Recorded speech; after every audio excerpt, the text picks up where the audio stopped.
Boa noite a todos.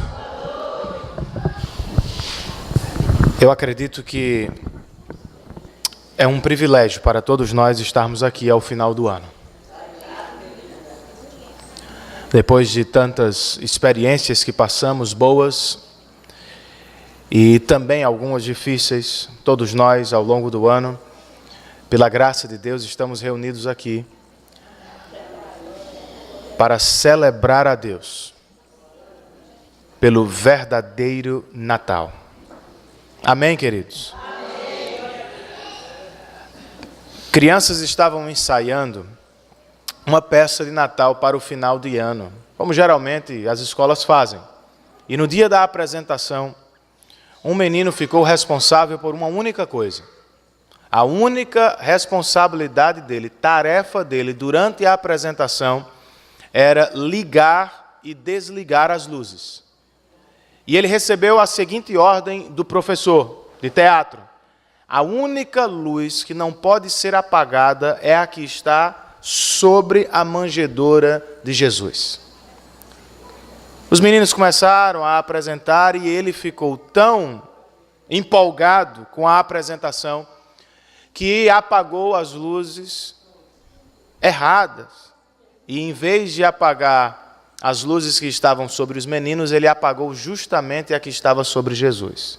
E o professor gritou do outro lado: não apague a luz de Jesus.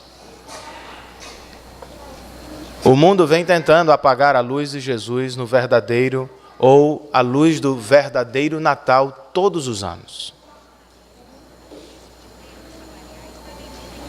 O Natal foi substituído por presentes materiais. O Natal foi substituído por apenas confraternizações. Mas a verdade é que o Natal, ele é de Jesus.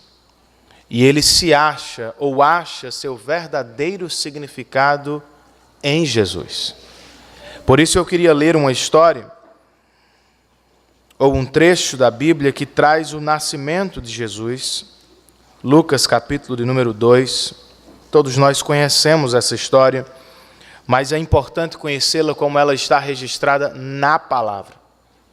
E na palavra de Deus, Lucas 2, do verso 8 ao 20, nós temos a seguinte narrativa. Havia pastores que estavam nos campos próximos de Belém, cidade onde Jesus nasceu. E durante a noite tomavam conta dos seus rebanhos.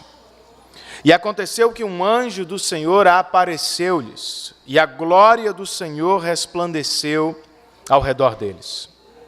E ficaram aterrorizados. Mas o anjo lhes disse: não tenham medo, estou lhes trazendo boas novas de grande alegria, que são para todo o povo. Quais são estas boas novas, boas notícias? Hoje, na cidade de Davi, lhes nasceu o Salvador, que é Cristo, o Senhor. Isto lhes servirá de sinal: encontrarão o bebê envolto em panos e deitado numa manjedoura. De repente, uma grande multidão do exército celestial apareceu com o anjo, louvando a Deus e dizendo: glória a Deus nas alturas, e paz na terra aos homens aos quais Ele concede o seu favor. Quando os anjos os deixaram e foram para os céus, os pastores disseram uns aos outros: vamos a Belém e vejamos isso que aconteceu e que o Senhor nos deu a conhecer. Então correram para lá e encontraram Maria e José e o bebê deitado na manjedoura. Depois de o verem, contaram a todos os que lhes fora dito a respeito daquele menino. E todos os que ouviram o que os pastores diziam ficaram admirados. Maria, porém, guardava todas essas coisas e sobre elas refletia em seu coração. Os pastores voltaram, glorificando e louvando a Deus por tudo o que tinham visto e ouvido, como lhes fora dito. Nós conhecemos a história.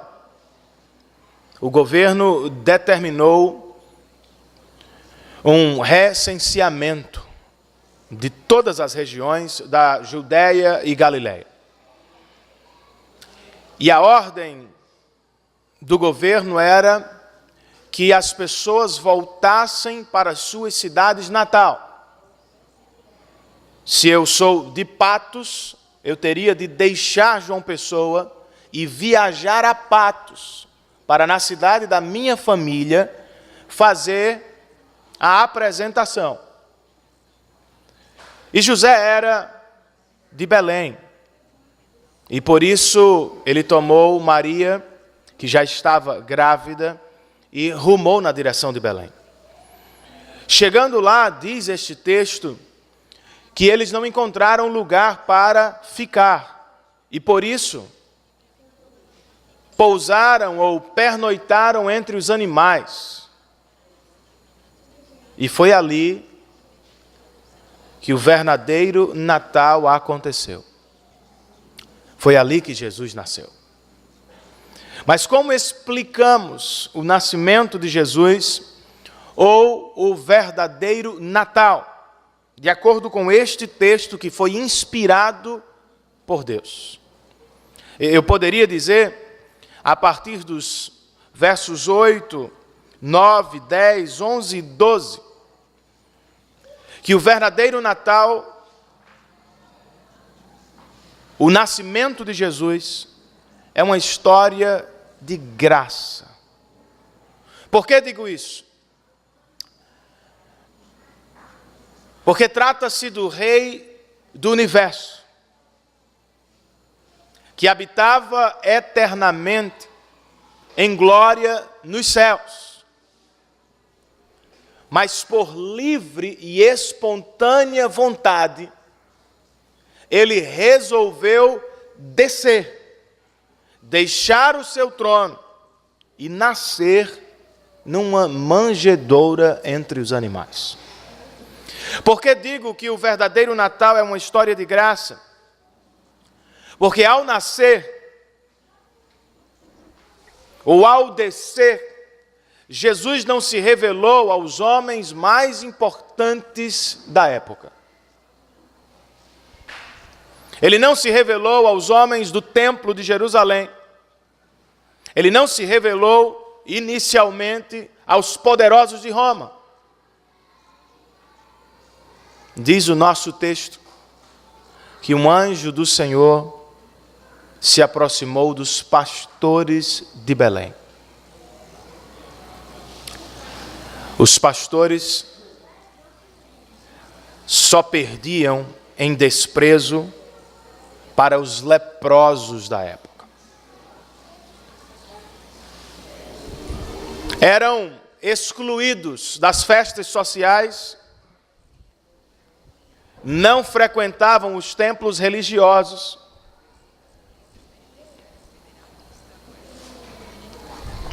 eram vistos como a escória da sociedade. Mas quando Jesus nasceu, ele não contou aos religiosos.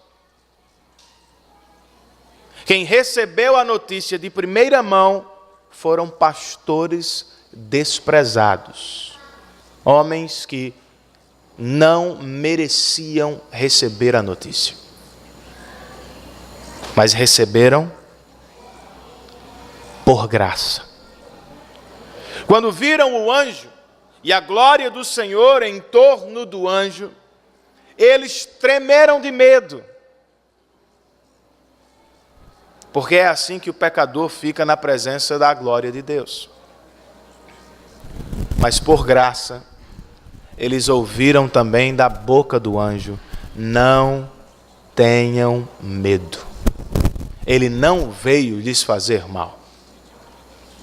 Ele nasceu para lhes trazer salvação. Você precisa de graça.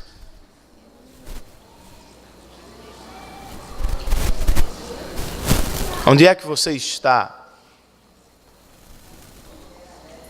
Pensando na sociedade, Como é que você está, ou é vista pelos seus familiares? O que foi que você fez que talvez lhe perturbe a noite?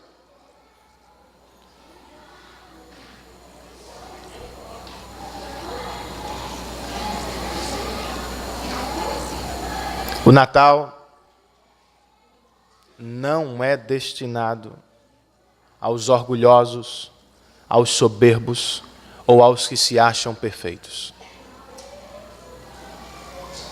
O Natal, o verdadeiro Natal, é um presente da graça de Deus aos que se enxergam necessitados. De acordo com este texto, eu também poderia dizer que o verdadeiro Natal, ou o nascimento de Cristo, é uma história de glória.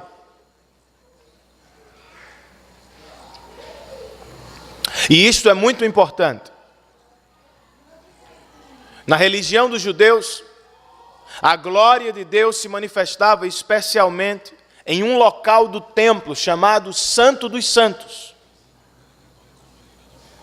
Ela se manifestava ali uma vez por ano. E por isso o objeto sagrado, chamado Arca da Aliança, era tão protegido. Mas o templo dos judeus foi destruído e reconstruído algumas vezes. E a esta altura da história, tem mais ou menos 400 anos que ninguém vê glória alguma em Israel.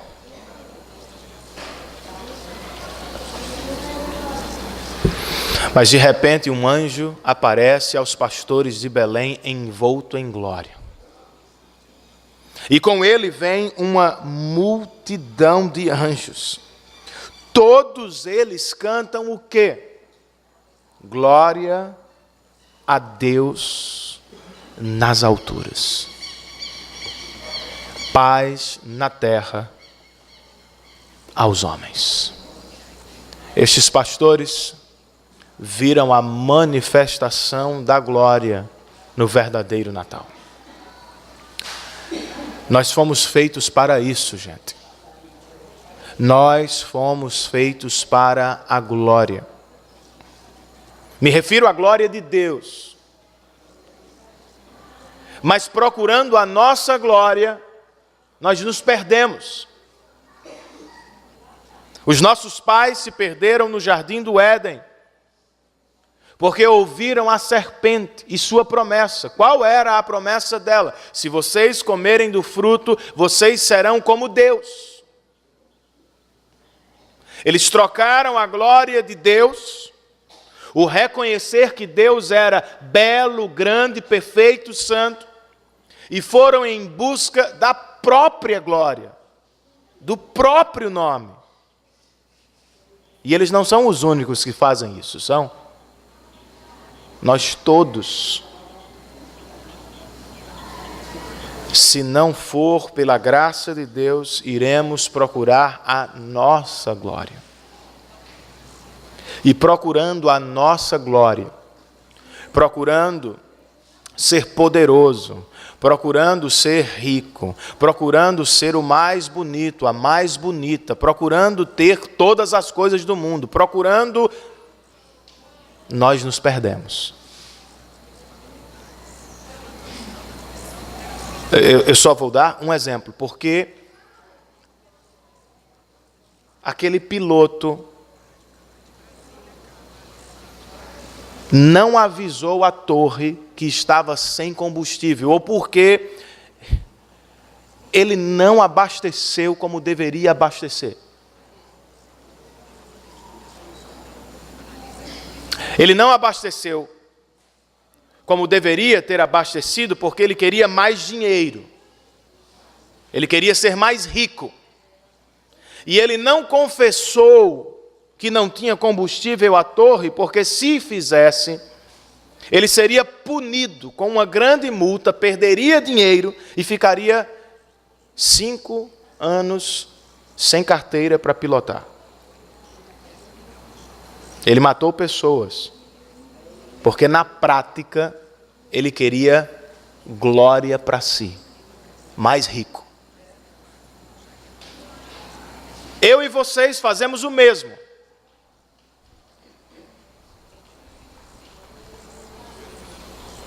Quando tomamos decisões erradas pensando apenas em nós mesmos.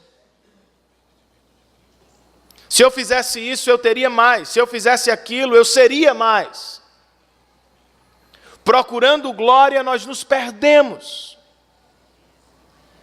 E mesmo aqueles que a encontram do ponto de vista dos homens, são ricos, poderosos, andam nos melhores carros, moram nas melhores casas, fazem as mais diversas viagens do mundo. Mesmo eles não encontram a glória verdadeira.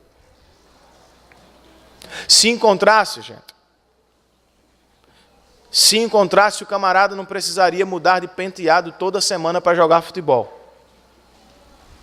Mas eles têm que fazer isso, né? Por que que Cristiano Ronaldo ou Messi precisam de uma nova cor no cabelo a cada jogo?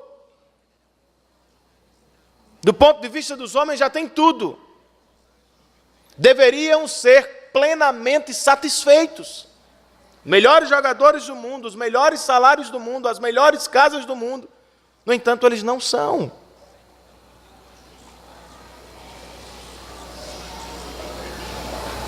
E eu e você, às vezes, pensamos que é isso que realiza. Nós fomos feitos para a glória. Não a nossa glória. Não fomos feitos para olhar no espelho e dizer assim, como eu sou belo. Não. Nós fomos feitos para olhar para Deus e dizer como Deus é maravilhoso. Estes homens viram a glória. E eu e você também podemos vê-la.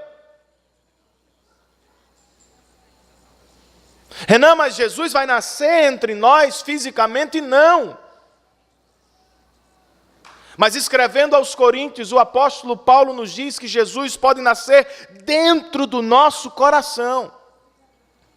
E se ele nascer dentro do nosso coração, o que vai acontecer é uma abertura de olhos. Os nossos olhos do coração vão se abrir para a glória. Olharão para Cristo e se encontrarão plenamente satisfeitos nele, mesmo não tendo tudo o que este mundo diz que devemos ter, mesmo não tendo a saúde que gostaríamos, mesmo não vivendo onde gostaríamos, mesmo passando por todos os problemas que passamos, se os nossos olhos olharem para Cristo e o enxergarem no coração, teremos glória. A glória do Filho bendito de Deus. E por fim, o verdadeiro Natal, de acordo com este texto, os últimos versos do 15 ao 20, o nascimento de Jesus, pode ser apresentado como uma história de adoração. Eles ouviram o Evangelho anunciado por um anjo. E no verso 15, os pastores dizem uns aos outros, tomam uma decisão. Nós ouvimos. O que vamos fazer? Qual será a nossa decisão? Vamos a Belém e vejamos com os nossos próprios olhos.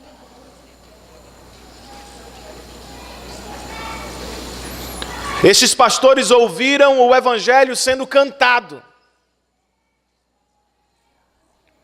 E o que foi que eles fizeram? Qual foi a decisão deles? Foram até onde Jesus estava. E quando o viram, diz o verso 17, eles contaram a todos. Eles ouviram o Evangelho pregado por um anjo, ou anunciado por um anjo. Viram ou ouviram o Evangelho cantado por uma multidão de anjos. Mas agora que estão olhando para o próprio Evangelho, diz o verso 20 que eles voltam para casa glorificando e louvando a Deus por tudo que tinham visto e ouvido.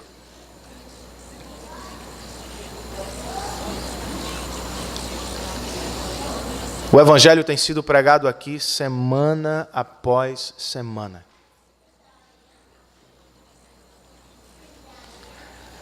Com um único propósito: ajudá-los a responder a Cristo. Se vocês não responderem, os nossos quase 10 anos aqui terão sido perdidos. Se vocês não tomarem uma decisão séria, verdadeira, nada do que fizemos aqui terá valor, rendimento eterno. E por isso hoje, neste fechamento, eu quero insistir com você. Eu quero conclamar você a tomar uma decisão séria. Como os anjos, nós estamos cantando o Evangelho. Como o anjo, nós estamos anunciando o Evangelho. Mas a pergunta é: você irá a Cristo? Você se levantará para buscá-lo com as próprias forças? Para ler a Bíblia? Para buscar uma igreja que leia a Bíblia para você, a fim de que você o conheça mais e mais?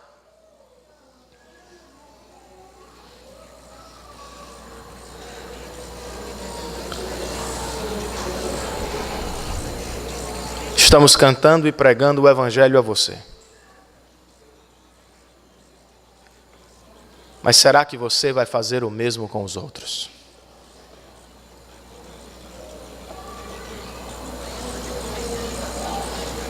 Estes homens, e talvez você diga assim: mas eu não entendo tudo, Renan. Nem eu. Estes homens ouviram o Evangelho uma única vez e já estão pregando. Não estão pregando como o pastor da igreja. Não foram ao seminário. Não. Eles estão falando do que ouviram e do que viram. Estávamos perdidos como pastores, mas Deus enviou o seu Filho e nos encontrou. Agora nós somos dele. Você vai fazer isso com os outros?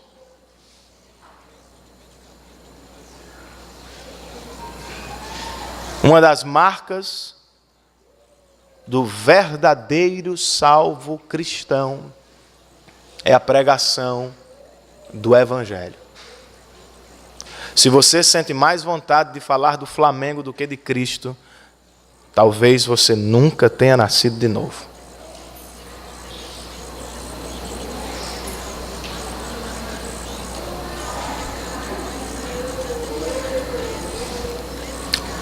Você vai nos ouvir cantar, mas será que você vai cantar conosco de todo o coração, dando glórias a este Deus maravilhoso que enviou seu Filho para nascer entre animais, para crescer no meio de uma família pobre, para ter uma profissão não tão valorizada, para por fim andar pela terra sem ter onde reclinar a cabeça e depois ser pregado em uma cruz, não como o herói, mas como um sacrifício no nosso lugar por causa dos nossos pecados. Você vai depois de ouvir tudo isso, louvá-lo de todo o coração, assumindo um compromisso com Ele, ou você vai sair daqui para louvar a si mesmo, glorificar a si mesmo, adorar a si mesmo e esperar o nosso próximo encontro.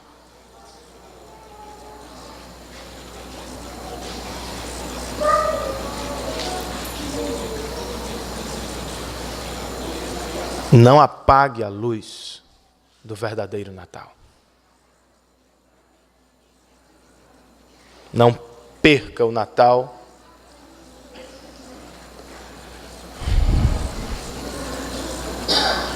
com tantas coisas. E não jogue fora este tempo nosso, tão precioso.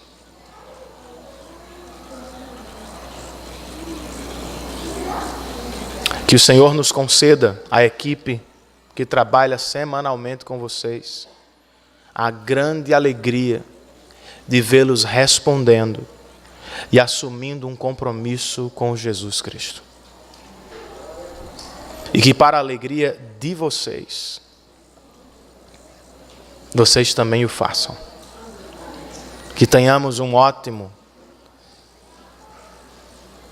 feliz e verdadeiro Natal em Cristo. E um próspero ano novo em Cristo. Para a glória dele. Que Deus abençoe vocês.